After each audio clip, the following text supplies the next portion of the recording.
Jai bhai bainiharu. How are you this week? So we are now in wisdom literature, and you can see the picture. So that's a book.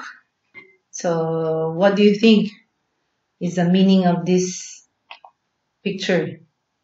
So what is this book? What is that? So and we are talking about the wisdom books.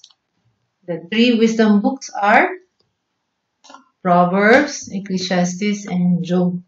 And so we have discussed last week all the settings, all the about what is wisdom, who is wise. So and how are we going to understand the book of the wisdom literature? So we have to know the settings where they were written and what time and what is the culture and the background of that. Now we are going to see, I ask you this week, how would you read and interpret the book of Proverbs? So how are we going to read? Are we going to read it just like any book? Then you see there are so many books there. Any book we're going to read like that? Just like a storybook? How are we going to read it? What is Proverbs? So let us look. So we are going to read Proverbs like a poetry because wisdom is expressed in poetry in Proverbs. Okay, so in the Old Testament times, teachers and students use a variety of literary techniques as aids to remember wisdom. पुरानो नियममा उनीहरू technique चाहिने कसरी अब घन्टा गर्ने उनीहरूको सजिलोको लागि important things to be remembered were composed in poetry. God inspired these poetry books so that it will be easily learned and memorized. तपाईं याद गर्नुभयो तपाईहरु सन्डे स्कुल चलाउनुहुन्छ भने तपाईहरु बाइबल भर्समा कसरी नानीलाई सिकाउने हैन गीत गाउने कि डान्स गर्ने उनीहरु सजिलो पार्ने सम्झिने उनीहरुको बेला त्यो बेला त्यही उनीहरु कविता चलाउनुहुन्छ and during that time they use poetry. So a poem has a certain rhythm also called meter and certain balances also called parallelism and a certain overall structure. तपाईहरु पनि थाहा छ होला कविता अब त्यो लाइनमा कति के मलाई धेरै सुनेको नेपालीको कविता पनि धेरै राम्रो सुनिन्छ त्यो उनीहरुको यस्तो कति words कति syllable हुन्छ so it is usually regular and orderly हैन तपाई पढेको poetry has careful wordings cadences and stylistic qualities that makes it easy to memorize जस्तै अब मेरो विचारमा नेपाली पनि त्यो के रे डोरी त्यो गीत गाउने त्यो सजिलो पार्ने मेमोराइज गर्ने खन्त गर्ने त्यही पनि चलाउँदैछ है Proverbs, Ecclesiastes and Job are composed mostly in poetry. So this aid is important to a time where reading and writing were not common and having or owning written documents were not known. त्यो बेला उनीहरु त्यति त अब लेखेको त त्यति छैन अब त्यही कारणले अब पढ्ने यस्तो हेर्ने उनीहरु आफ्नो पनि त्यो त्यसै हामी अहिले त बाइबल छ हामी यस्तो फोनमा के छ यस्तो हेरेर पाउँछ उनीहरु त्यो बेला के पाउँछ छैन त्यो कारणले उनीहरु त्यो यस्तै तरिका उनीहरु सजिलो पार्ने के रे खन्त गर्ने सजिलोको लागि त्यसैले यो पोइट्रीमा कविताको तरिकाले लेखेको छ त्यो कारणले यस्तै हामी पढ्नु पर्ने we should be reading it like a poetry. So how do we read poetry? So let us look at the techniques of Hebrew poetry. So one of the technique is parallelism. Parallelism को अर्थ के हो? हामी यहाँ example here too. Synonymous parallelism. Parallelism यस्तो बराबर हुन्छ नि त्यो जस्तै बाटो जस्तै फरकिलो हैन तर त्यो सेम डाइरेक्सन जाँदैछ यही parallelism हुन्छ अनि synonymous parallelism means the second or following line repeats the sense of the first line त्यो दुईटा लाइन हुन्छ नि अब त्यो पहिला अनि यो दोस्रो लाइन त्यो सेम अर्थ उनीहरुले गरेको छ अब यहाँ जस्तै Proverbs 7:4 म यहाँ एकजनालाई भने उहाँले पढ्नुहुन्छ अब Proverbs 7:4 को एक्जाम्पल के हो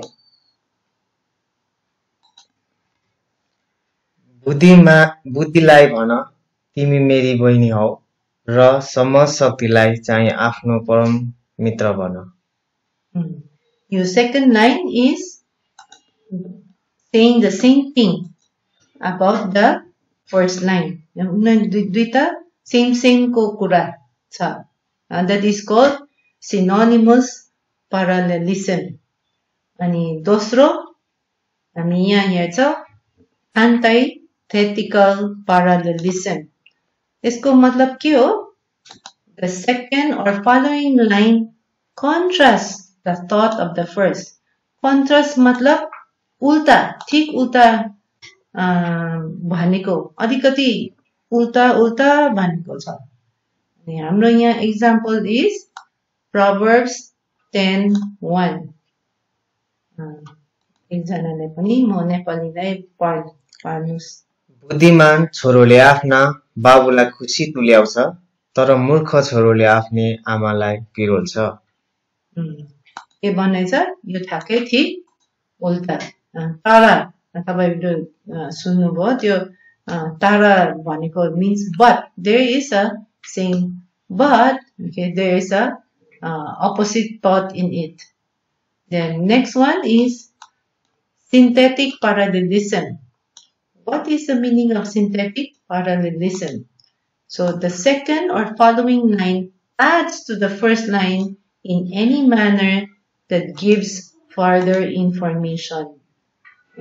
So दोस्रो लाइनमा अलि त्यो थापेको है त्यो इन्फर्मेसन अझै ध्यान स्पष्टले भनेको जस्तै यहाँ Proverbs 21:16 भनेको पढ्नुस्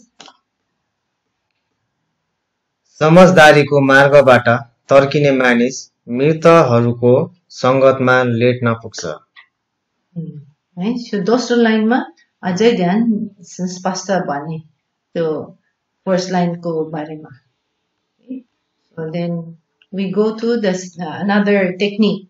Okay, the second technique is called acrostics.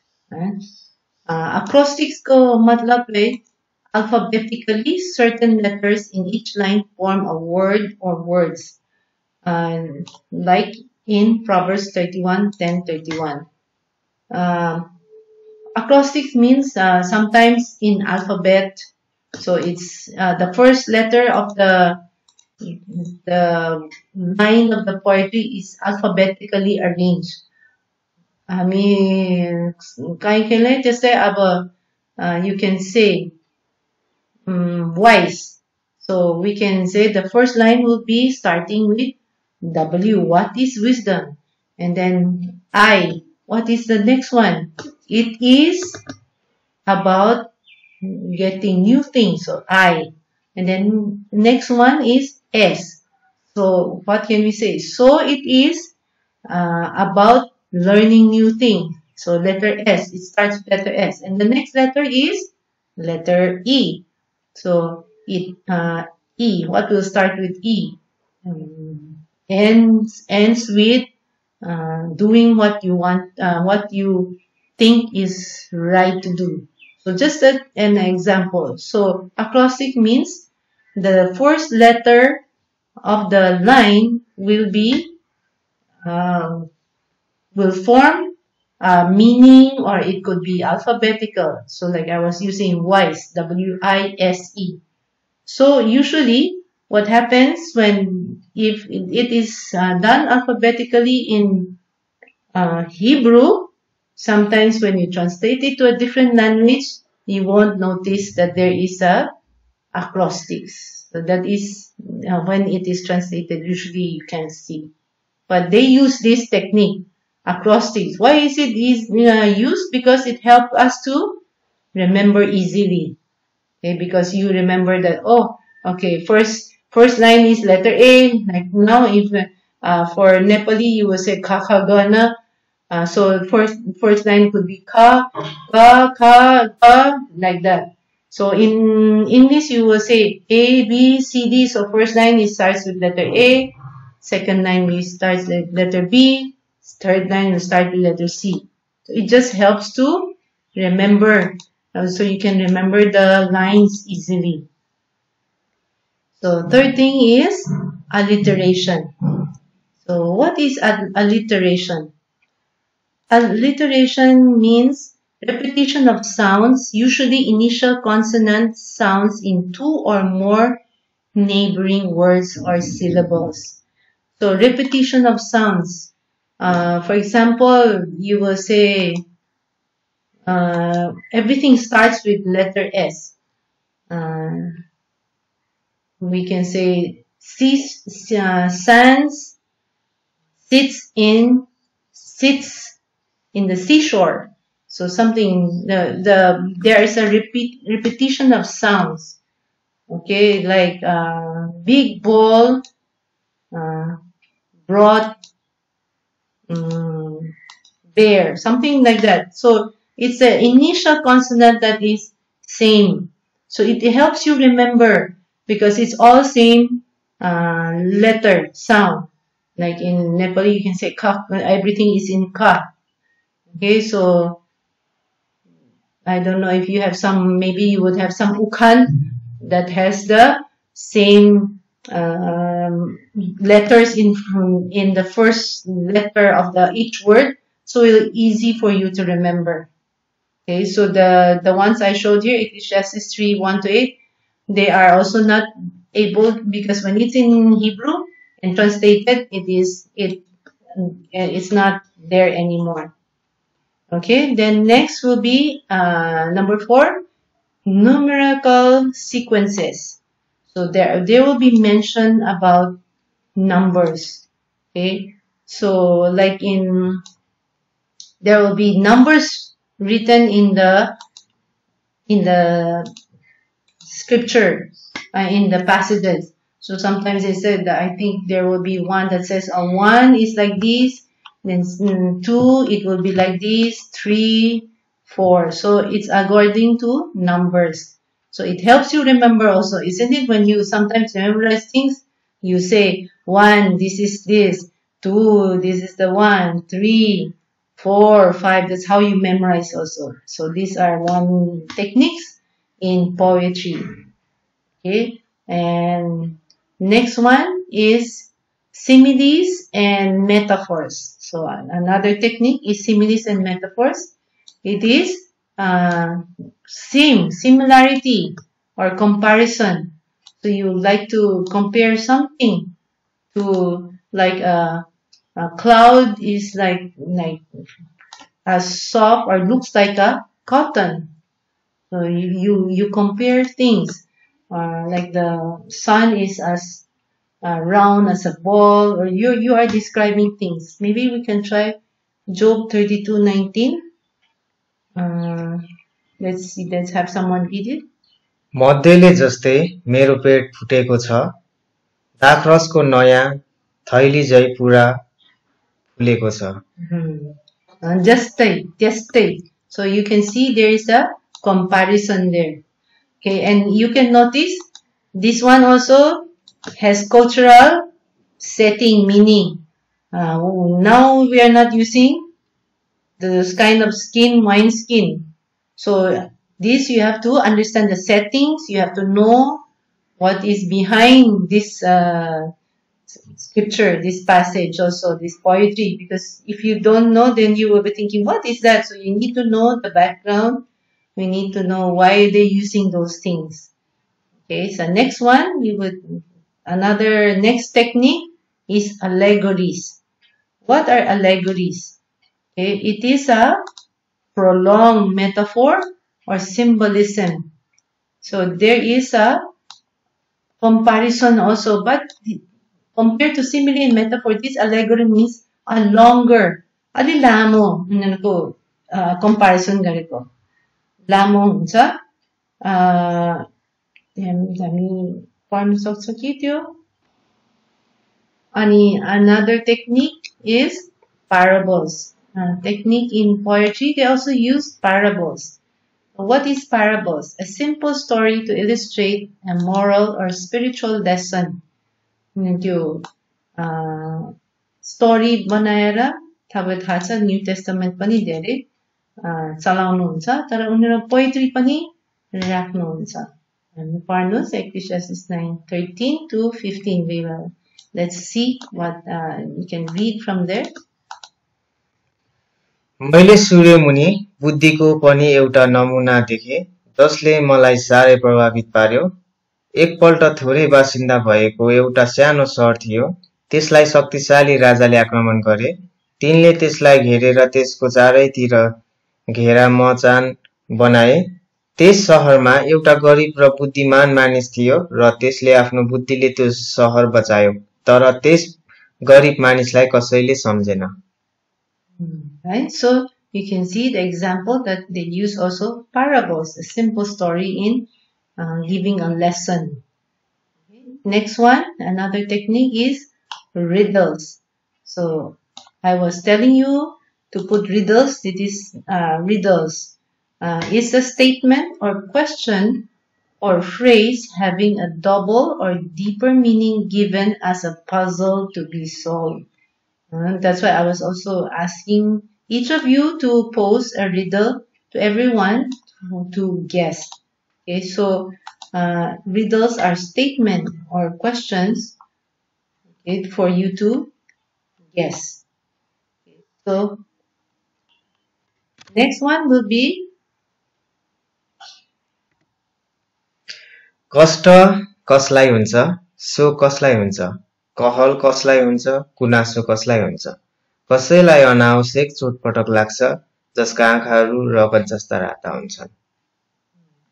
यो पनि right question sir. This is a riddle for you to guess, but that is technique. So these 8 are the techniques of Hebrew poetry. Okay, so now we are going to look at Hebrew wisdom.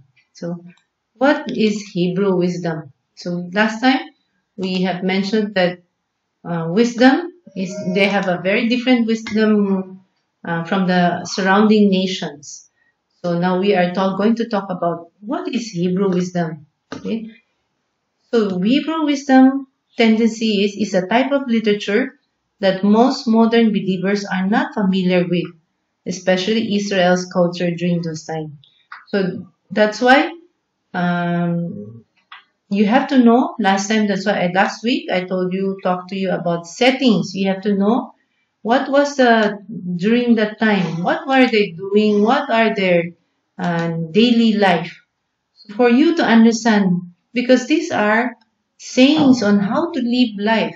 So if you don't know how they are living their life, how they are, their way of life, there will be some things you won't be able to understand. So wisdom is often misunderstood and misapplied when taken out of context, allowing it to be of no benefit to the person as God had planned it to be. When rightly understood and applied, it is a helpful guide to Christian living.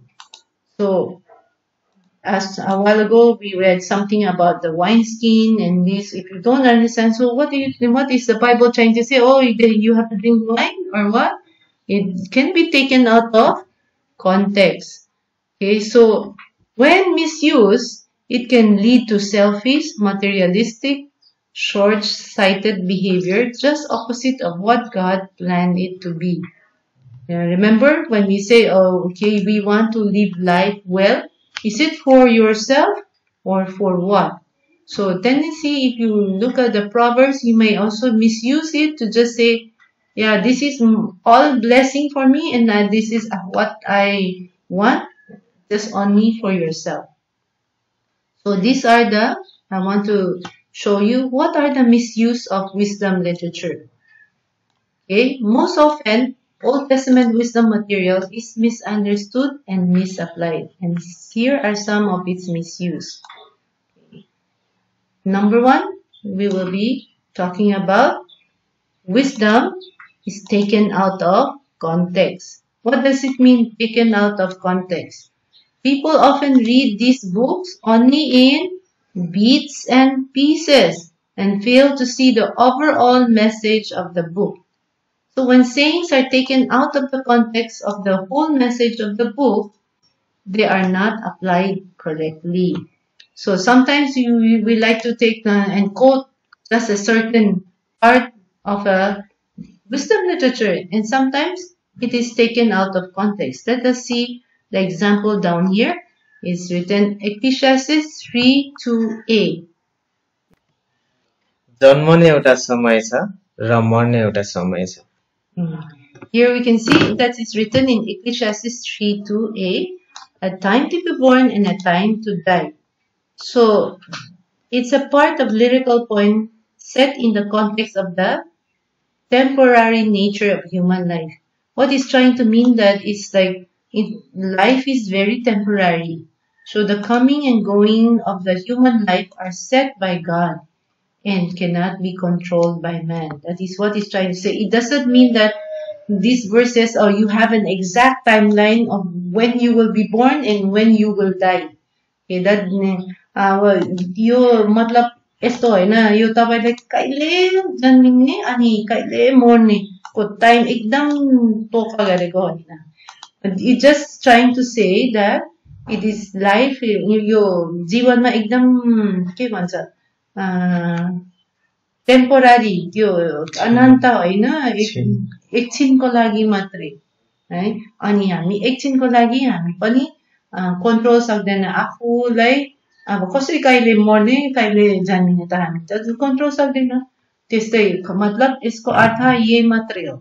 हामी यस्तो out of context translate भयो भने हामी अर्कै जान्छ त्यो meaning है. त्यो कारणले यस्तै this is one of the misuse of wisdom literature. And we'll go to the next one. Let's look at the next one.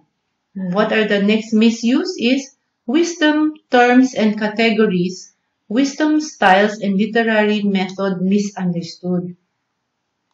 So misunderstanding terms may lead to wrong applications.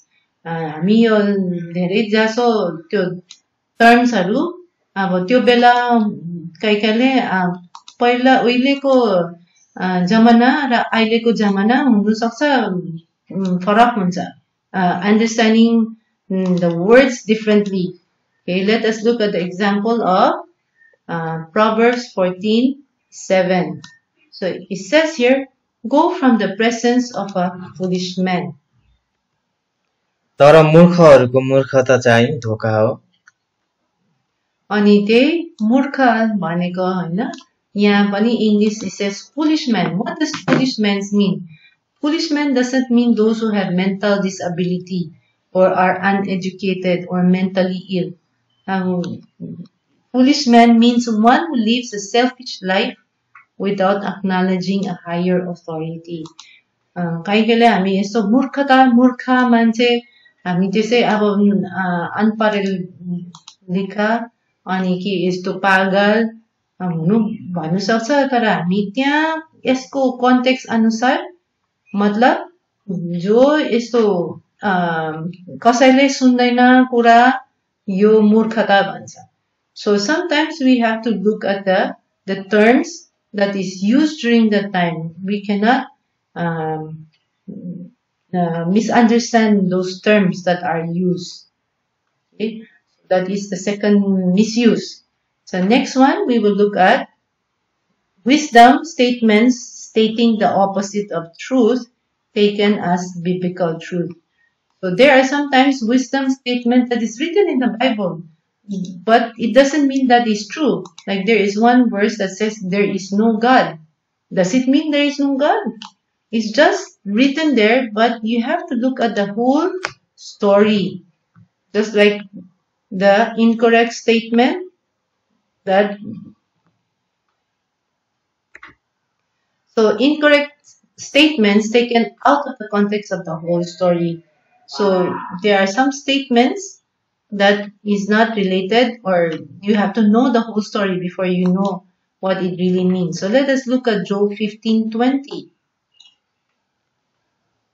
दुष्ट आफ्नो जीवनकालभरि नै दुःखले सताइएको हुन्छ, निष्ठुर मानिसका वर्षहरू गनेर तोकिएका हुन्छन्।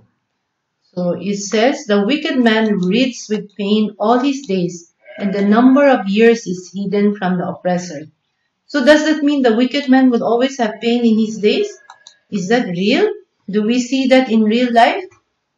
No, this is not a true statement. Because if you read further along the story, Job disagrees this statement by Eliphaz. This was stated by Eliphaz. So later in Job 42:7-8, God tells Eliphaz that his statement is wrong.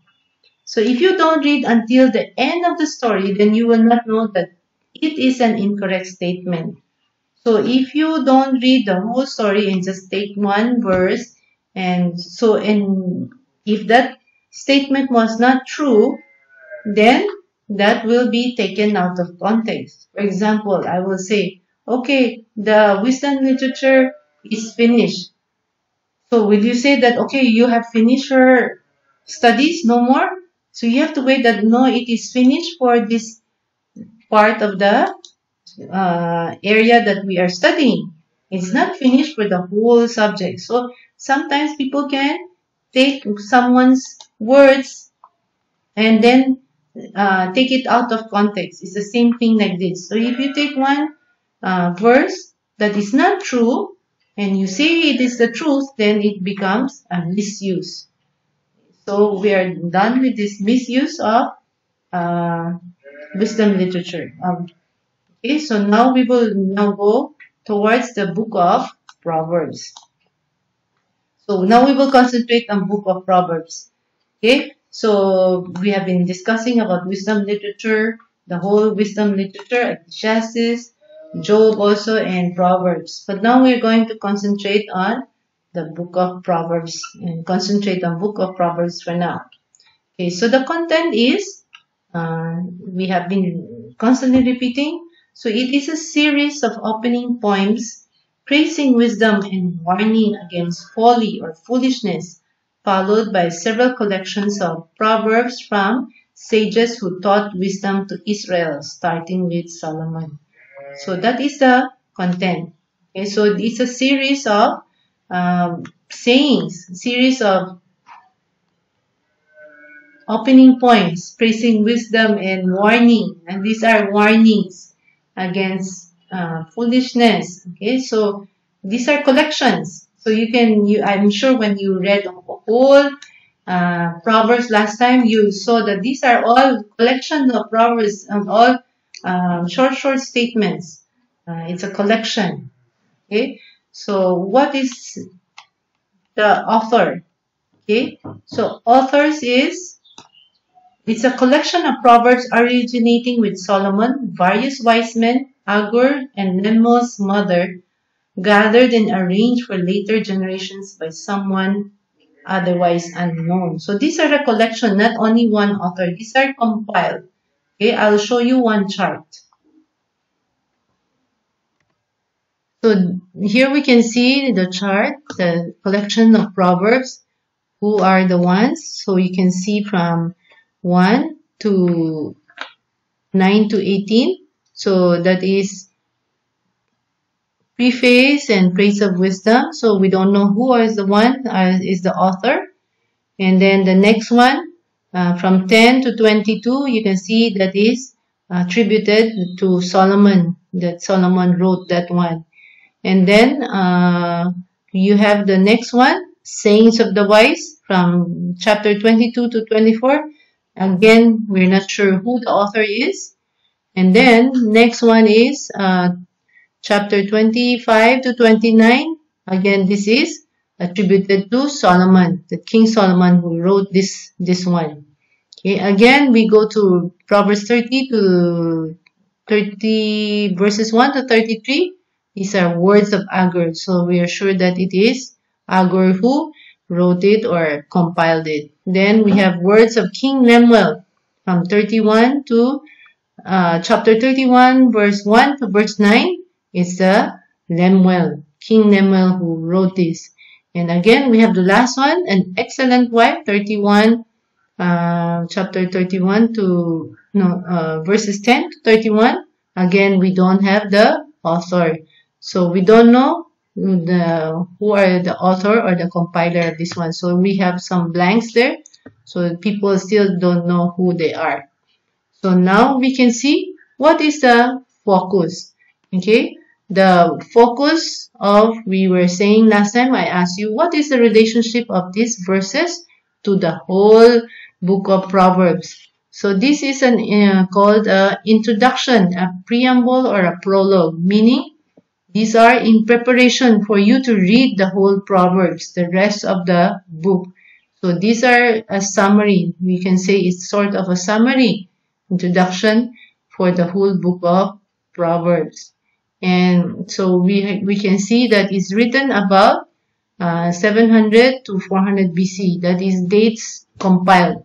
So these are compilations. So we are more or less thinking that is compiled during the 700 to 400 BC. Okay. Next, we are going to the emphasis on Proverbs. What is the emphasis of Proverbs? Okay, we already have mentioned, I'm just repeating it, that his wisdom begins with the fear and trust in God, in Yahweh. At the practical level, it consists of making wise choices between good and evil behavior.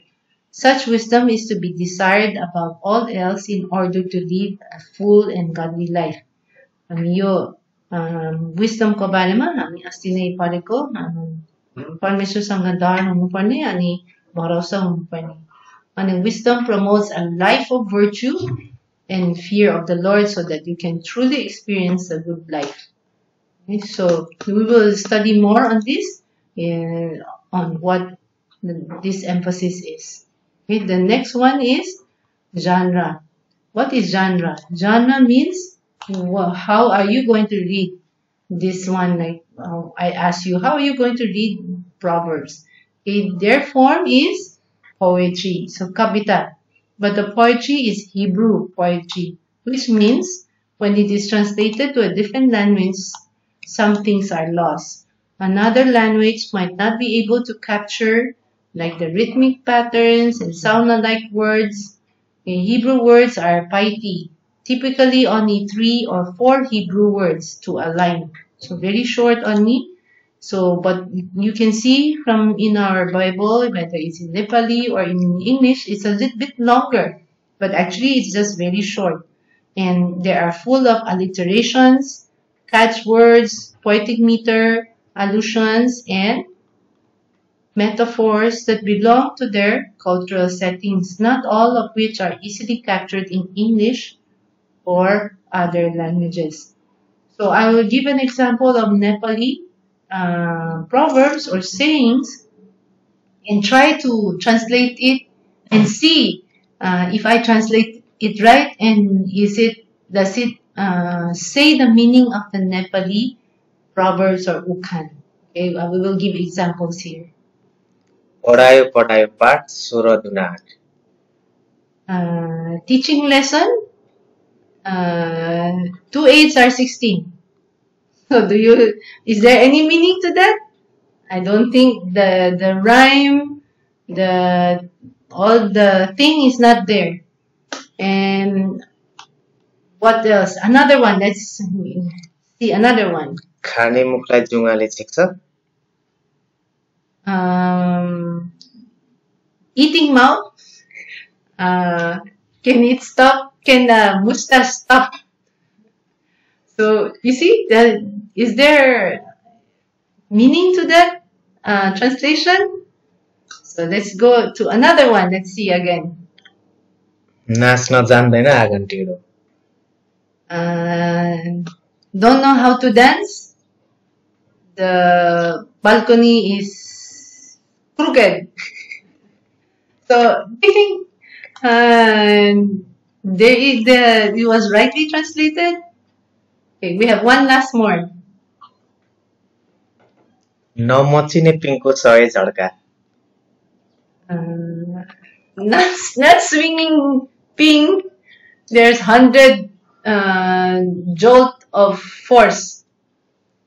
Is that so? There is. Do you see how difficult it is to translate from the original language to another language, especially proverbs or sayings, because the idea is lost in the rhythm, the beauty of the language, the rhyme is lost. No? We mentioned a while ago alliterations, the same sounds, the catchwords, and some allusions like comparison. I'm sure no one knows. If you say this in English, you say ping. They won't know what is a ping, because ping is very only in Nepal, or maybe those who know about Nepal. It's a swing. So it seems similar to those things. So we have to know, understand the background, what are the things being used during those times. And so we have to look at this way in Hebrew poetry. That is how we are to read the sayings. Okay, the next one, we're going to look at wisdom in Proverbs. So what is wisdom in Proverbs? What are the wisdom that is in Proverbs?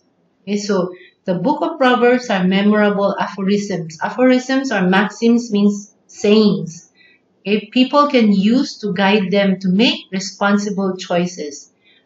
Proverbial wisdom deals mostly with the practical attitude and behavior in everyday life. It offers practical instruction to live uprightly in a society. Okay. Next is Proverbs universally express important truths for practical living in ways that are memorable and thus repeatable. Okay, so these are they are universally used. Not used means that the truths are usually universal and they are usually memorable and repeatable. Okay, so this is done by overstatement by all or none kinds of phrases, or by catchphrases that are not intended to be analyzed for their precision. So we have mentioned some of this in the way you can read, and we will say more of this later. There are more explanations there. What needs to be taken into consideration in reading the Proverbs is to determine their point by looking carefully at their content and poetic form, and not to ignore counter proverbs which also speak truth.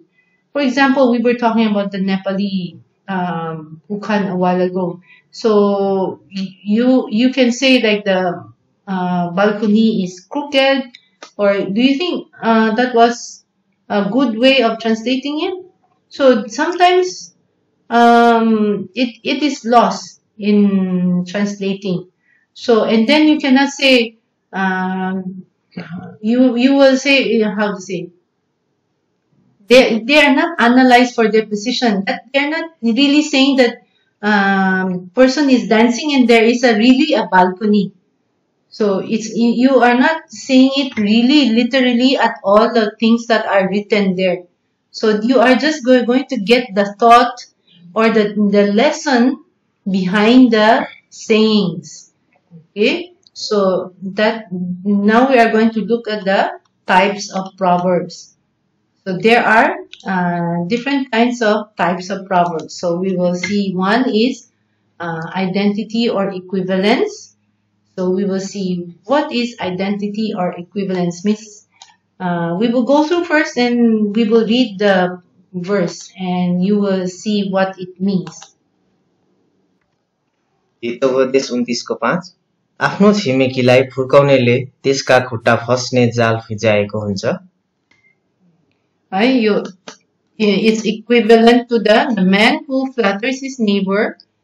He spreads a net for his feet. So it's about the man who flatters his neighbor, the identity. Okay, is equal to one who spreads a net for his feet. Okay, we go to the next one. Non-identity or contrast. So we'll go and see Proverbs 27:7.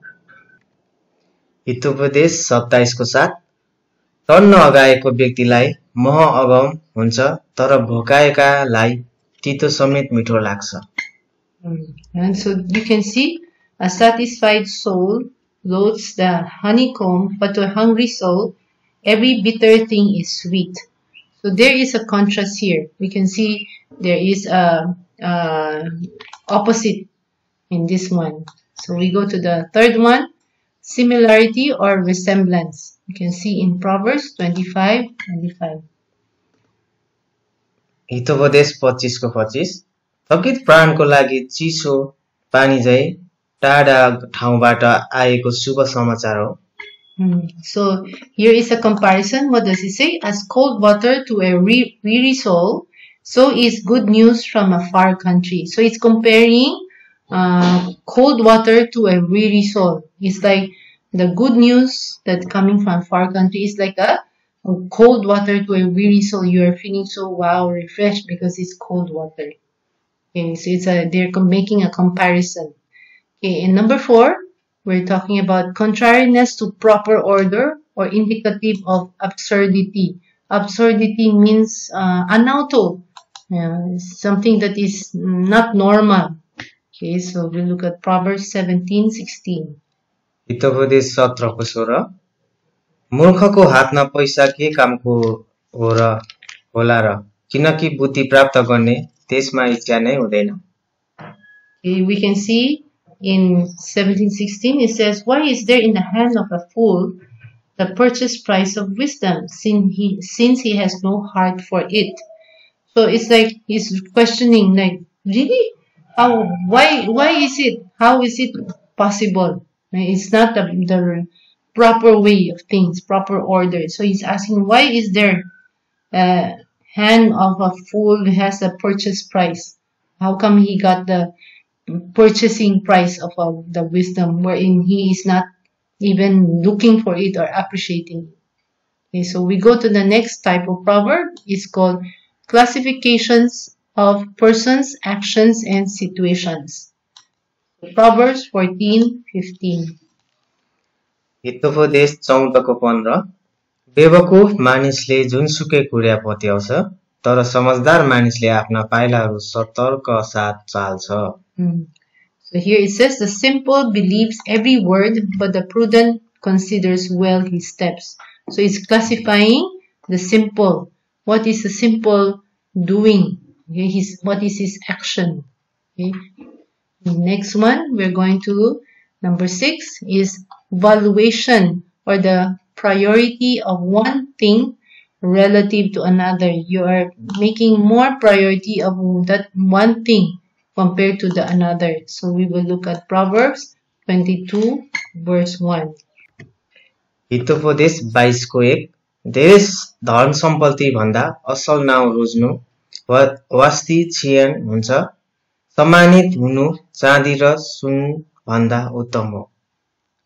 It says here, what is more better or more of value is a good name is to be chosen rather than great riches, loving favor rather than silver and gold. So you can see there's a comparison. What is more given priority? What is of more value? Okay, so there is a valuation. And number 7, we'll go to the consequence of human character or behavior. So it's written in Proverbs 24 on what is the consequence if you do one thing. Hitopadesha 20 को 4 अल्छीले बेलामा जोत्दैन यसकारण फसलको बेला त्यसले खोज्छ तर केही फेला पार्दैन। So the lazy man will not plow because of winter.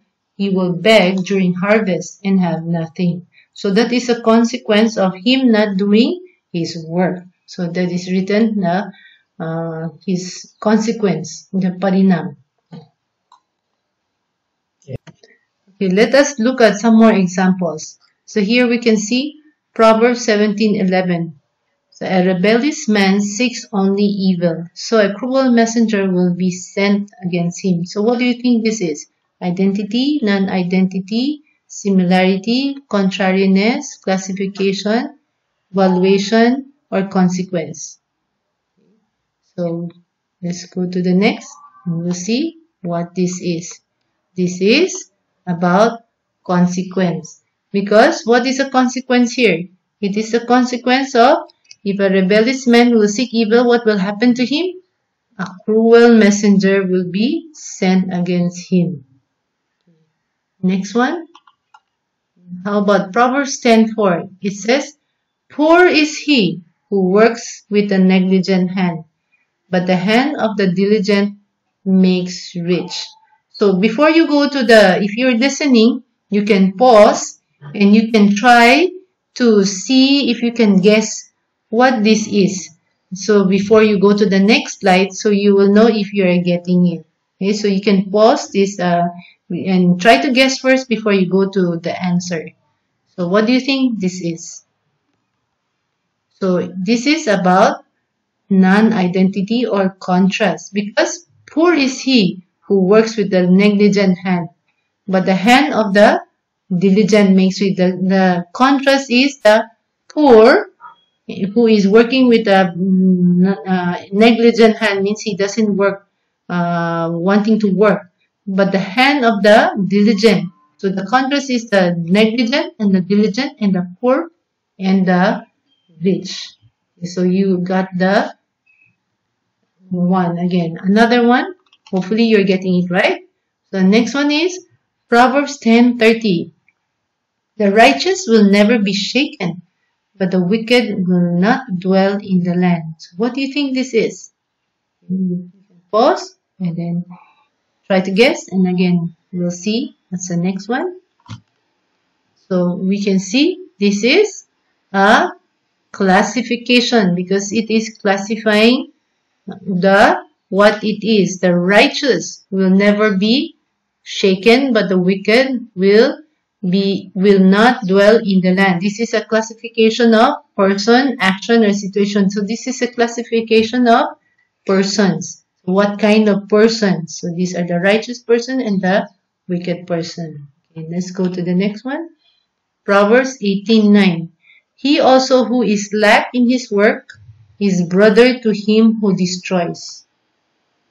So what do you think this is? He also who is slack in his work is brother to him who destroys. You can read it in Nepali or Hindi or whatever, so that you can try and guess before you go on to the next one.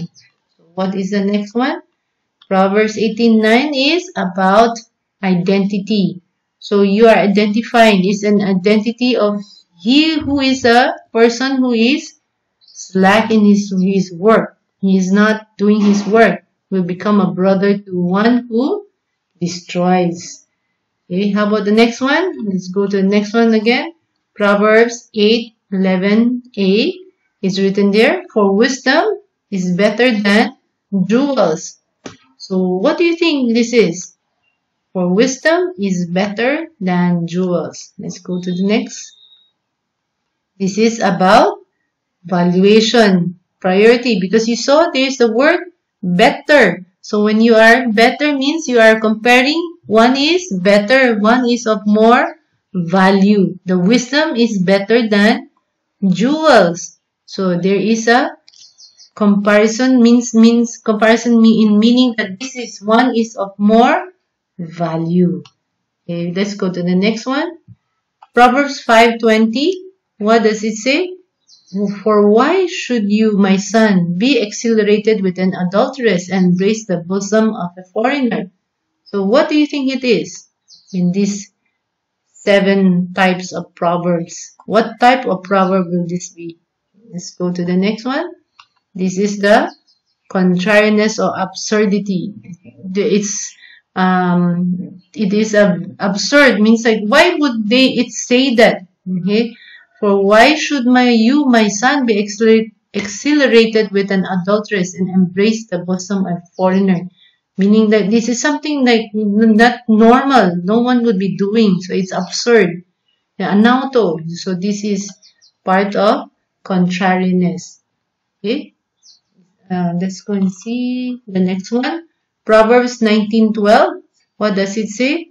The king's wrath is like the roaring of a lion, but his favor is like dew on the grass. What do you think this is? You remember there's a word, is like. Like, so what do you think it is? So let's see if you guess it right. Okay, go to the next one. It's about similarity. When you always talk about is like, just stay. So it's more about similarity. The king's wrath is like a roaring of a lion, but his favor is like dew on the grass. Okay, so I hope you know. We have one more. Proverbs 28:3. What is Proverbs 28:3? A poor man who oppresses the lowly is a driving rain which leaves no food. So what do you think this is? A poor man who oppresses a lowly is a driving rain which leaves no food. Let's go to the next one and see. This is about identity, because he's talking about a poor man. Okay, he who is oppressing, who is giving difficulty to those who are lowly. So it's compared also to driving rain which leaves no food. Okay. So another one, let's go to Proverbs 11:17. What do you think this is? The merciful man does himself good, but the cruel man does himself harm. So what do you think this is? The merciful man does himself good, but the cruel man does himself harm. Let's see what this is. So this is, again, classification, because it is classifying the men. Okay, the merciful man and the cruel man is classifying the persons, the merciful man and the cruel man. Okay, so let us look another one. Proverbs 19:23. The fear of the Lord leads to life, so that one may sleep satisfied, untouched by evil. So what do you think this is? Make a guess. You can read again first so that you can practice. This is an opportunity for you to practice. Since if we are in class, I would have asked each one of you to read first, and you can give, and then we can check if you understood or not. So we go to the next one. So what does it say? It is a consequence, because the fear of the Lord will lead to what? Life, so that one may sleep satisfied, untouched by evil. It's a consequence that is being shown, parinam. Okay, so let's go and see. Proverbs 10:7. What is Proverbs 10:7? It says, the memory of the righteous is blessed, but the name of the wicked will rot. Yeah, the memory of the righteous is blessed, but the name of the wicked will rot. Quinza. So let's see. What do you think it is? Okay, this is a contrast. Okay, a non-identity, because there is the memory of the righteous is blessed, but the name of the wicked is will rot. So righteous and wicked there is a contrast, and blessed and rot. Okay, so आज हाम्रो lesson यहाँसम्म छ, अनि अब हामी असाइनमेन्टतिर जाने. I hope you understood. If you don't understand, you can write in your feedbacks, and so try to study the types and the how you would read as a poetry. Go and when you are interpreting Proverbs, you have to remember this is poetry. So there are many guidelines in it. So next week we will discuss more on that, on how the guidelines and what are the some rules you need to remember to know when you're interpreting Proverbs. So let us go to the assignment proper. Okay, the assignment for this coming Friday is your readings will be Proverbs 10:1 to 15, chapter 15, verse 29. Okay, and the questions are: what does the fear of the Lord mean according to the whole book of Proverbs? What does the fear of the Lord mean according to the whole book of Proverbs? Read through the whole Proverbs, find the verses, and find out what it says about it. The readings is just reading, but when you're answering all these questions, you need to read through the whole Proverbs to find which are the verses or what are the things that talks about fear of the Lord, so that you can find out what it is talking about. The numberings are wrong here. You can just change it. It's supposed to be 1, 2, 3, 4. So here is 2, 3, 4, 5. So second one is read through the whole Proverbs and search out all the topics and group the verses under each topic. You have to read. Saबै Proverbsलाई पढ्नुपर्ने अनि सबै के topic हुन्छ त्यहाँ. अब धेरै topic हुन्छ त्यहाँ है. त्यसपछि सबै भर्सेसलाई एक ठाउँमा तपाईहरु फर एक्जाम्पल विकेटको मुनि के कुन भर्सेस लेखेको हुन्छ. You have to write those references, verses under each topic. तपाई त्यो सबै निकाल्नु पर्छ. And then the third one is, what are the contrasting topics in each of these verses? Now this is very specific now. We're talking about Proverbs 10:1 to 15 to 29, and group the verses together according to the topics and explain each topic. So this one is, now we're concentrating on the Proverbs 10:1 to 15 to 29. What are the topics that are in that specifically? Because in these are couplets. We're talking about, in each verse there are contrasting topics. So I want you to check or to see that there are contrasting topics in each of the verses. So you can, how would you say, you would group these verses according to topics. And now with this one, with the third one, you have to explain each topic according to what the verses say. The second one, this one, you don't need to explain. So just you have to group them because we are going to explain them later on in your next assignments in your paper. So this one, I want you to just find out all the topics that is in the Proverbs and you get it out and group the verses. Now for this one, you have to you are going to read Proverbs 10:1 to 15 to 29 only and group the verses together and explain each topic that are in those verses and according to these verses. So you're not going to use outside sources, no searching in net or looking at other books. This is your own. What are you with remembering the things you have learned here about how you are going to read the Proverbs and how to interpret the types and everything. So what can you learn from these verses and how will you apply it in your life? So you always remember, I will always ask this, remember what you learn and how will you apply it in your life. So hopefully you'll be able to have a good time learning from the Word of God. And remember, this is God's Word. It wants you to learn from it and to apply it in your life. Okay. Thank you.